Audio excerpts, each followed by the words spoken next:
Hello students, आज हम पढ़ने वाले हैं role of literature in language learning. तो इसके अंदर हम सबसे पहले साहित्य की भूमिका बताएंगे, लिटरेचर के बारे में बताएंगे कि व्हाट इज़ लिटरेचर। उसके बाद हम उसकी डेफिनेशन बताएंगे। फिर हम लैंग्वेज लर्निंग के बारे में बताएंगे कि व्हाट इज़ लैंग्वेज लर्निंग।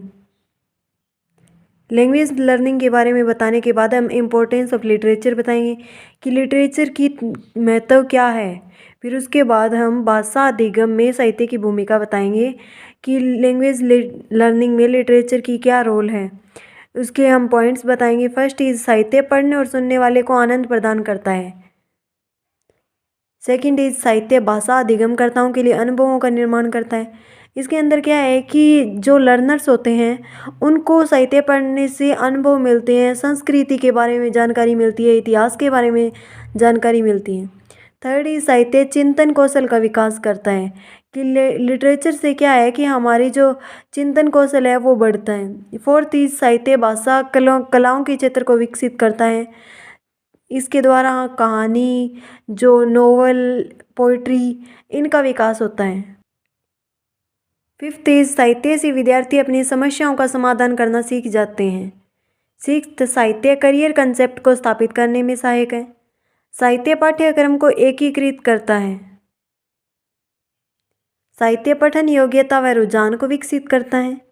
चित्रात्मक पुस्तकें विजुअल लिटरेसी को विकसित करता है कि हम जब भी साहित्य को पढ़ते हैं ना तो साहित्य इतना इंटरेस्टिंग होता है कि हमारे सामने एक इमेज बनती जाती है जब भी पढ़ते हैं तो। टेंथ इज साहित्य भाषा का एक आदर्श प्रस्तुत करता है।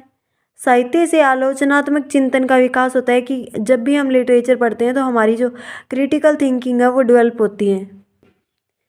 उसके बाद है एक्सपेंडिंग हॉरिजन्स कि जो भी आजीविका संबंधी, उपार्जन संबंधी जो क्रियाएं हैं वो भी साहित्य पढ़ने से बढ़ती हैं। देश विदेश की घटनाओं की जानकारी, संस्कृति की जानकारी बढ़ती है। फिर है साहित्य की विषय वस्तु मौलिक होती है। फिर हम इस भूमिका का थोड़ा सा कंक्लूजन बता के फिर हम बताएंगे कि साहित्य को कक्षा में पढ़ाने के विभिन्न मॉडल क्या है, कि हम लिटरेचर को क्लास में किस टीचिंग में डिफरेंट मॉडल्स के द्वारा पढ़ा सकते हैं। तो first is cultural model. Cultural model के द्वारा पढ़ाने से बच्चों को इतिहास की, कल्चर के बारे में पता चलता है।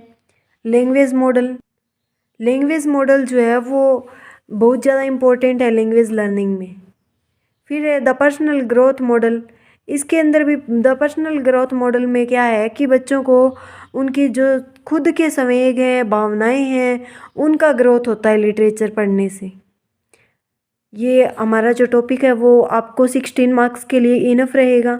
और अगर आपको ऐसे ही और नोट्स भी चाहिए तो मेरे चैनल को सब्सक्राइब करें एंड लाइक एंड सब्सक्राइब ज़रूर करें। Thank you.